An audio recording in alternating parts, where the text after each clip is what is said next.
Assalamualaikum warahmatullahi Biar wabarakatuh. Welcome to everyone. Halo teman-teman semuanya, bagaimana kabar hari ini? Semoga dalam keadaan sehat selalu ya. Jadi hari ini kami akan menyampaikan sebuah materi melalui video pembelajaran di mana nantinya bisa bermanfaat untuk teman-teman semua ya. Simak videonya sampai habis. Oke, pertama kami ingin memperkenalkan diri terlebih dahulu. Kami adalah mahasiswa dari Universitas Bina Sarana Informatika, jurusan S1 Manajemen. Jadi, pada kesempatan kali ini, kami akan menyampaikan materi video pembelajaran sebagai tugas praktikum pengantar ekonomi mikro. Nah, topik atau materi yang akan kita bahas hari ini adalah penentuan harga faktor produksi. Pasti teman-teman semua belum tahu kan apa saja sih yang akan dibahas dalam materi tersebut? Yuk kita simak pembahasannya lebih lanjut. Pembahasan yang pertama, dimulai dari pengertian harga faktor produksi. Pertama-tama ada pengertian harga terlebih dahulu. Harga adalah suatu nilai produk yang ditentukan oleh produsen yang nantinya konsumen harus membayar harga tersebut kepada penjual untuk mendapatkan barang atau jasa yang diinginkannya. Jadi, harga ini itu seperti nilai tukar teman-teman. Misalnya pembeli ingin bayar atau membeli suatu produk, dia harus membayar harga tersebut kepada penjual dengan alat tukar berupa uang atau alat tukar lainnya. Nah, yang kedua ada pengertian harga faktor produksi, merupakan jumlah yang harus dibayar ke berbagai faktor produksi, di mana harga yang dibayarkan itu bergantung pada permintaan dan penawaran terhadap faktor produksi. Jadi misalnya begini teman-teman, kalau ada faktor produksi tenaga kerja di pabrik sepatu menghasilkan 50 unit sepatu, tetapi permintaan konsumen itu melebihi 50 unit, maka pendapatan atau keuntungan yang diperoleh nantinya itu harus dibayar ke berbagai faktor produksi yang telah digunakan tadi. Atau bisa kita sebut juga dengan harga faktor produksi. Nah, selanjutnya, mengapa diperlukan analisis penentuan harga faktor produksi? Terdapat dua alasan ya teman-teman. Alasan yang pertama adalah pengalokasian faktor-faktor produksi. Jadi di dalam setiap perusahaan itu harus mampu menciptakan pengalokasian faktor-faktor produksi yang optimal. Kenapa? Dengan tujuan mewujudkan kesejahteraan dan kebutuhan masyarakat yang paling maksimum. Next, mengapa sih faktor-faktor produksi tadi itu perlu dialokasikan? Alasannya, jika faktor-faktor produksi tersebut dialokasikan ke berbagai kegiatan ekonomi, maka usaha ini dapat membantu perusahaan untuk meningkatkan produksi dengan menggunakan sumber daya yang tersedia secara efisien. Jadi perusahaan juga tetap bisa memperhatikan keuntungan dan ketahanan perusahaannya. Kalau tadi itu alasan yang pertama, sekarang adalah alasan yang kedua, yaitu pendapatan faktor produksi dan distribusi pendapatan. Yang pertama-tama ada pendapatan nasional, adalah jumlah pendapatan faktor produksi dalam perekonomian yang diperoleh dari seluruh produk yang dihasilkan oleh perusahaan di dalam negara tersebut. Dan pendapatan yang diterima dari masing-masing faktor produksi itu tergantung harga dan jumlah yang digunakan. Yang ketiga itu ada analisis permintaan faktor produksi, atau dinamakan juga dengan teori penentuan harga faktor produksi, yang biasa sering disebut itu dengan teori distribusi. Jadi, perlu diingat ya teman-teman, ketiga hal ini itu saling berkaitan. Dari analisis permintaan faktor produksi dinamakan dengan teori penentuan harga faktor produksi. Dan teori penentuan harga faktor produksi ini disebut juga dengan teori distribusi. Selanjutnya, bagaimana menganalisis mengenai permintaan faktor-faktor produksi tadi? Terdapat 3 cara nih teman-teman. Cara yang pertama itu menjelaskan penentuan harga faktor-faktor produksi, yaitu Harga yang dibayarkan berdasarkan penawaran dan permintaan terhadap faktor produksi. Yang kedua, menjelaskan pendapatan dari masing-masing faktor produksi. Nah, pendapatan yang diperoleh itu merupakan hasil penjualan produk yang dihasilkannya. Cara yang ketiga, distribusi pendapatan ke berbagai jenis faktor produksi. Dengan menyalurkan pendapatan yang diterima tadi ke setiap faktor produksi yang telah digunakan.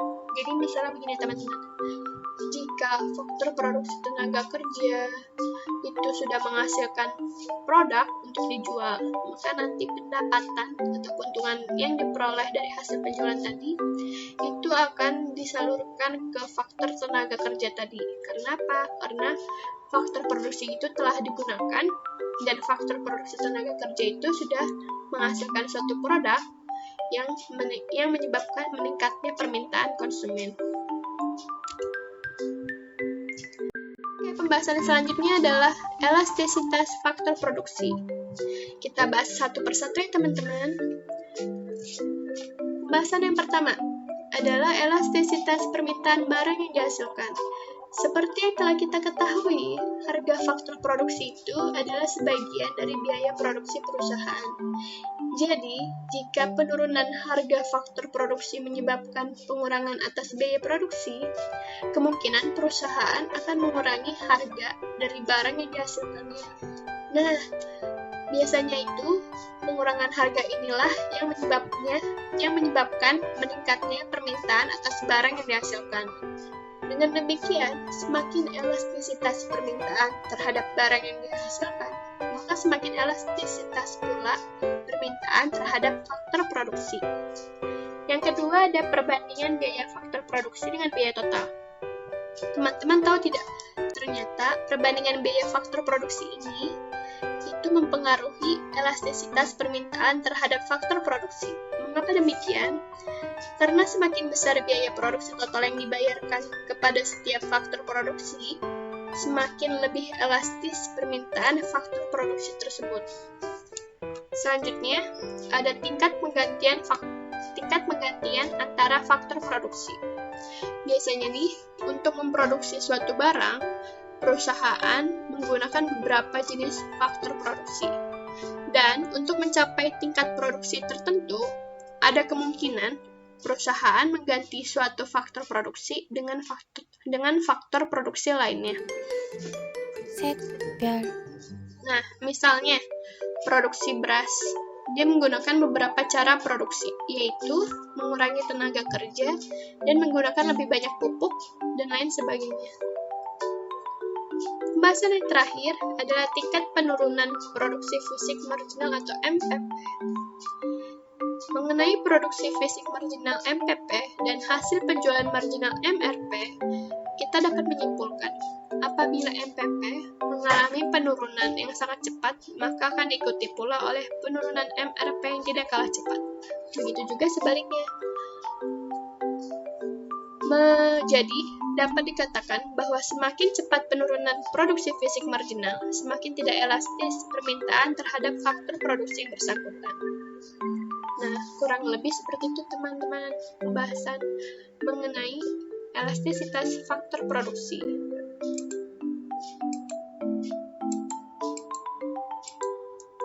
Selanjutnya, ada tingkat produksi dan hasil penjualan. Di sini teman-teman semua bisa melihat tabel yang berisi kolom jumlah pekerja, produksi fisik total, total physical product, produksi fisik marginal, marginal physical product, harga barang atau price, hasil penjualan produksi total atau TRP, total revenue product, hasil penjualan produksi marginal atau MRP, marginal revenue product. Nah, teman-teman, di sini kita akan menganalisa bagaimana cara menghitung hasil penjualan produksi total dan hasil penjualan produksi marginal.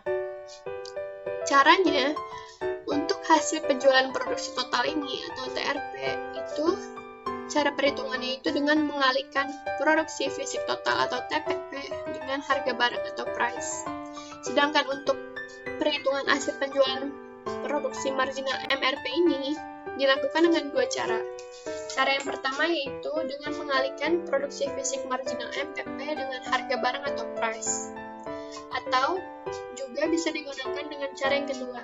Cara yang kedua itu kita membedakan produksi fisik total dengan jumlah pekerja dan hasil penjualan yang dihasilkan. Misalnya begini teman-teman. Jika ada 5 tenaga kerja menghasilkan 90 unit, hasil penjualannya adalah 450. Nah, apa yang akan terjadi jika jumlah tenaga kerja ini berkurang 1 orang? Sisanya tinggal 4 orang kan? Maka unit yang dihasilkannya pun akan berkurang menjadi 78 unit. Dan penjualannya pun akan berkurang menjadi 390 unit teman-teman. Jadi seperti itu cara kita menghitungnya. Ada syarat meminimumkan biaya. Upaya untuk meminimumkan biaya produksi biasanya dilakukan dengan cara menggabungkan berbagai faktor produksi yang digunakan, misalnya tenaga kerja dan modal. Harga tenaga kerja dan modal itu adalah sama. Jadi MPPC sama dengan MPP1 tenaga kerja. Yang kedua adalah harga tenaga kerja dan modal itu berbeda, di mana produksi fisik marginal dari modal dan dari tenaga kerja untuk setiap rupiah adalah sebagai berikut. Nih teman-teman, untuk MPP per rupiah dari modalnya itu sama dengan MPPC per PC, dan untuk tenaga kerja MPPL per PL. Dari kedua gabungan faktor produksi tadi, kita bisa menyatakan rumusnya dengan seperti ini teman-teman rumusnya. MPPC per PC sama dengan MPPL per PL. Dan ada juga keterangan di bawahnya. MPP itu marginal produksi fisik, C itu kapital atau modal, L itu labor atau tenaga kerja, P itu price atau harga. Next, syarat memaksimumkan biaya atau keuntungan. Kalau tadi itu meminimumkan, kalau sekarang memaksimumkan. Bagaimana sih caranya? Nah, jika beberapa faktor produksi itu sudah digunakan, maka rumusnya untuk tenaga kerja adalah PL sama dengan MPPL atau MPPL per PL sama dengan 1. Sedangkan untuk modal, rumusnya adalah PC sama dengan MPPC atau MPPL per PC sama dengan 1. Nah, dari kedua rumus ini, kita bisa mendapatkan persamaannya, yaitu MPPC per PC sama dengan MPPL per PL sama dengan 1. Mungkin untuk syarat meminimumkan dan memaksimumkan biaya ini teman-teman masih kurang paham atau masih bingung, tapi nggak usah khawatir teman-teman, karena yang paling penting itu adalah teman-teman harus tahu apa rumusnya dan bagaimana rumusnya. Jadi jika teman-teman sudah mengetahui rumusnya, maka pasti bisa menjawab soal mengenai meminimumkan dan memaksimumkan biaya. Tolong diingat ya teman-teman rumusnya. Oke, karena ini adalah pembahasan yang terakhir dari video pembelajaran ini, kami ingin mengucapkan terima kasih yang sebanyak-banyaknya karena sudah menonton dan menyimak video ini sampai habis. Dan kami juga ingin berterima kasih kepada para anggota yang sudah menyiapkan materi dan sudah membuat video pembelajaran ini. Dan tidak juga lupa untuk berterima kasih kepada Ibu Nurfi Oktaviani selaku dosen mata kuliah pengantar ekonomi mikro yang sudah membimbing kami selama 1 semester ini.